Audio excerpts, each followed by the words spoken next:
আচ্ছা, আজকে আমরা যে রেসিপিটা তৈরি করছি সেটা হচ্ছে কুমড়ো শাকের পাতা। কুমড়ো শাকের পাতা আগে থেকেই আমি সেদ্ধ করে রেখে দিয়েছি।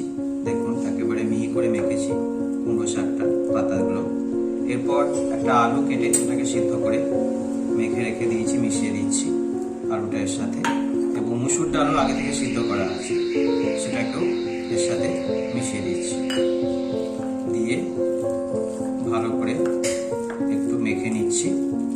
এরপর এতে একটু কাঁচা সরিষার তেল মিশিয়ে নিলাম।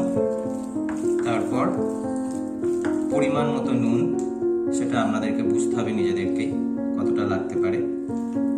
পরিমাণ মতো নুন দিলাম, আর একটু কাঁচা লঙ্কাও দিয়ে দিচ্ছি, কাঁচা লঙ্কা। এরপর এখানে আপনারা দিতে পারেন সেটা হচ্ছে পোস্ত বেটেও দিতে পারেন, টেস্টটা আরও ভালো হবে, বা লেবু রসও একটু মেশাতে পারেন। তো আমি আর কিছু দিলাম না, এভাবে মেখেও জিনিসটা যদি তৈরি করা যায়, ভালো করে একটু মেখে নিতে হবে।